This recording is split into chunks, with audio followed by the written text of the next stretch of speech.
Yo, what's going on? This is your boy KAG, and today we are going to be talking about the Nintendo Switch and all these rumors that are currently going on about the actual processing power of the CPU and the actual GPU. I see a lot of complaints and I see a lot of people whining and a lot of people going ahead and making assumptions based upon what this Eurogamer article went on to state. But before we actually hop into that, what I want to discuss is number one, the fact that the Nintendo Switch, right? Any game console for that matter, it doesn't always matter about the power. And no, I am not trying to defend what is currently being stated, but what I am saying is really, at the end of the day, it's about the games, the amount of games you get, the quality of the games, and how the games play.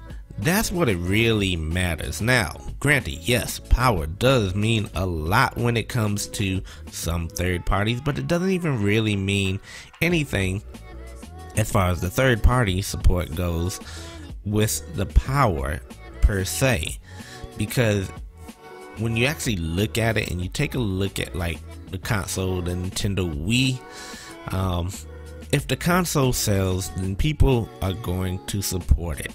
If the actual base of people there, the install base is there, then people are going to support the console no matter what. Now, unless it's just like way incredibly too inferior, then you may have some people that may go ahead and stray off. But really, even that, when we talk about the power level, it's still not even that. Mainly what it really boils down to, number one, like I said, the install base, but number two, the infrastructure. People don't realize it, but the infrastructure plays a lot when it comes to whether or not a certain console gets the support that it wants or that it needs. It has to do with the actual infrastructure. How are the games developed on this system? Now, when you actually take a look at like the Wii U versus the Xbox One and the PlayStation 4, they had completely different architectures. Granted, yes, PlayStation 4 and Xbox One, they have a similar architecture, just like they have a similar architecture to PC, which is why PC always gets supported, just like PlayStation 4 and Xbox One. However, you have Nintendo, who had a completely different architecture, which means you're almost pretty much creating the game from the ground up, basically, per se. Not really, but close enough.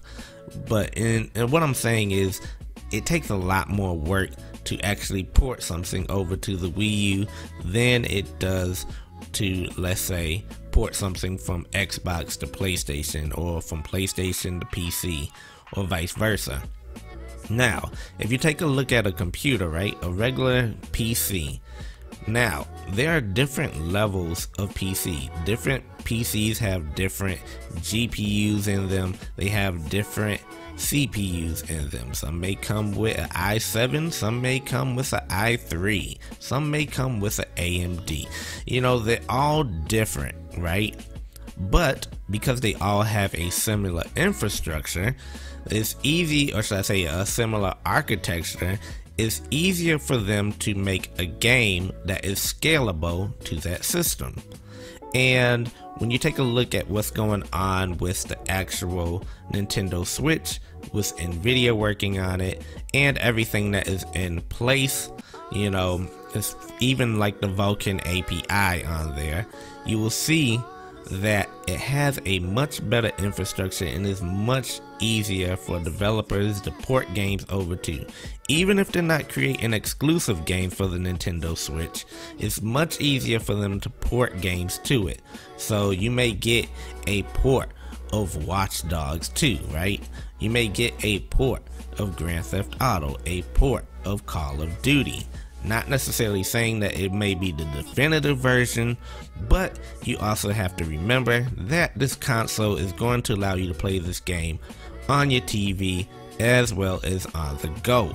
So, you know, granted, yes, some things may not be the definitive version. It may not look the best. It may not be the best looking version, but it's the version that will probably have some little, you know, pieces that actually cannot be done on a PlayStation or Xbox. Like, for example, like I said, you'd be able to take Call of Duty and play it on the go, right?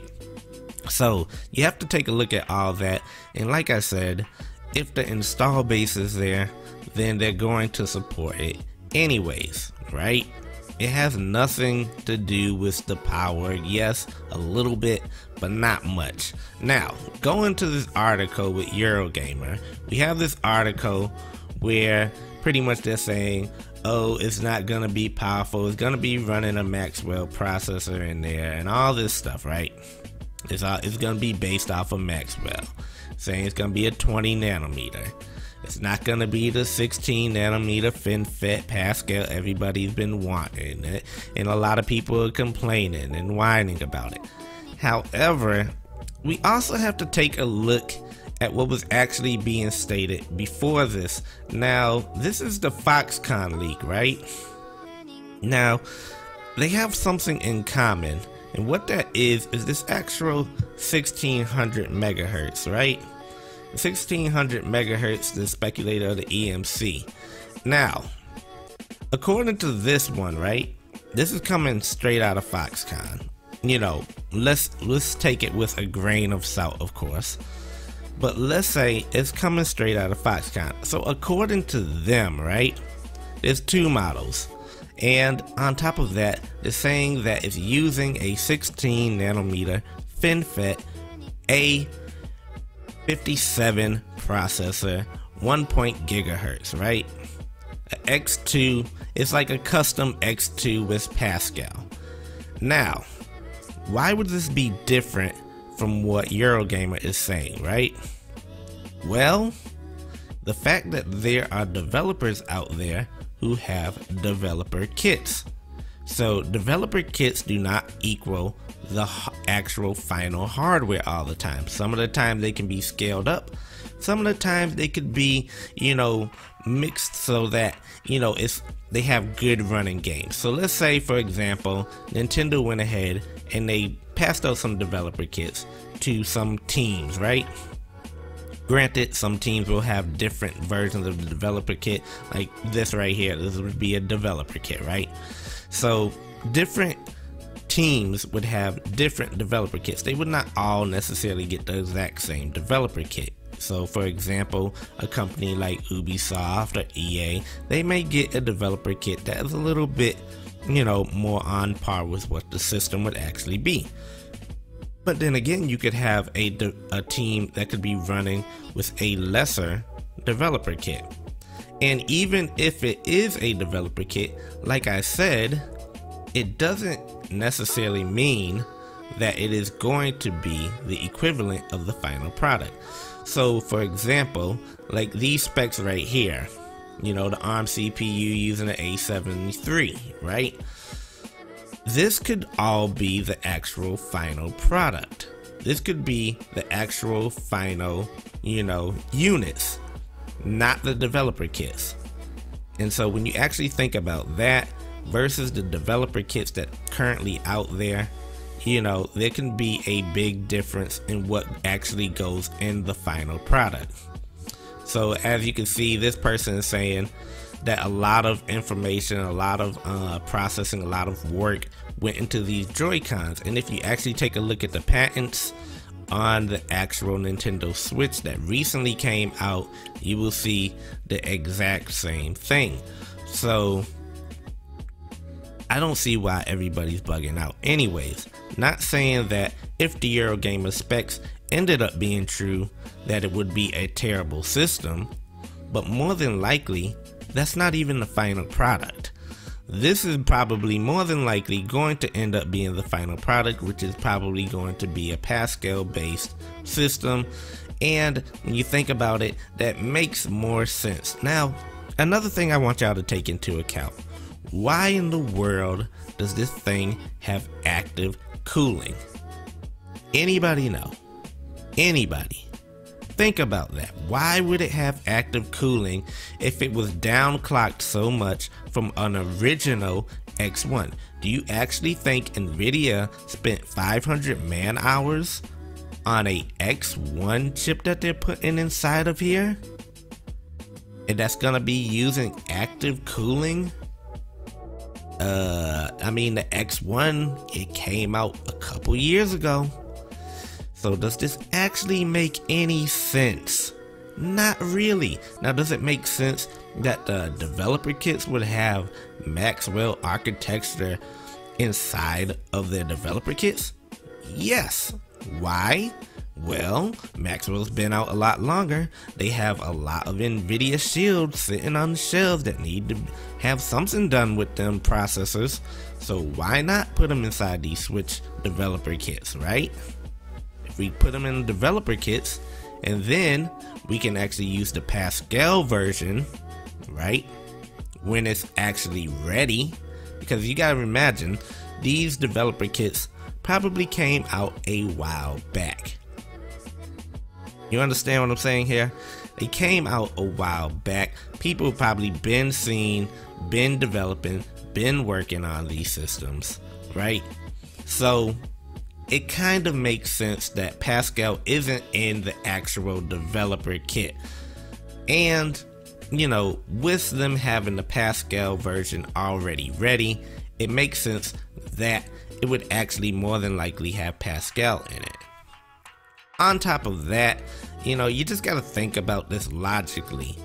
I mean, like I said, Nvidia is working with Nintendo. They've been working on this. It's supposed to be a great system. It's based off of their best selling, or should I say, their best functioning graphics cards. You know, Maxwell, you know, it's kind of on the older side. And on top of that, they wouldn't just put a stock X1 inside of their system. It just doesn't make sense at all for them to put a stock X1 and then clock it down. You kind of see where I'm going with this. But yeah, everything pretty much is leaning more towards this right here actually being the final version of it. 4 gigabytes of RAM, 4300, you know, milliamp battery. That's gonna get you between 3.7 to 5 hours. Now, granted, yes, they're probably right as far as it clocking down, and that makes sense because when you actually think about it, you know, you have a system that is going to be running on a 720p screen versus a 1080p screen, so it doesn't even really need to run at full power at that point when you're on the go. That just doesn't make sense.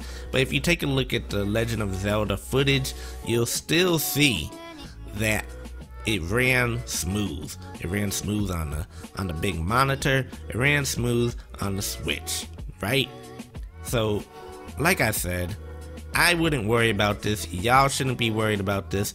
If the games are there and the games look good, which I know they will look good because this is Nintendo we're talking about here, then, you know, don't worry about it. Number one, graphics really aren't going to play that much of a part. These graphics are going to look just as good, well, or should I say, they're going to look better than the Wii U. And the Wii U did not look bad. Let's be honest. The Wii U's graphics did not look bad. If you actually look at Super Mario Galaxy, which was done, you know, a long time ago, and that was on the Nintendo Wii, that game looked good. So I don't see where people are even going with this. But like I said, I would take all that Eurogamer stuff with a huge grain of salt, like a lot of grains of salt, because more than likely it's just based off the dev kits. But anyways, if you enjoyed this video, be sure to hit that like button, and as always, don't forget to subscribe because it's free. And yeah, chill out. Peace.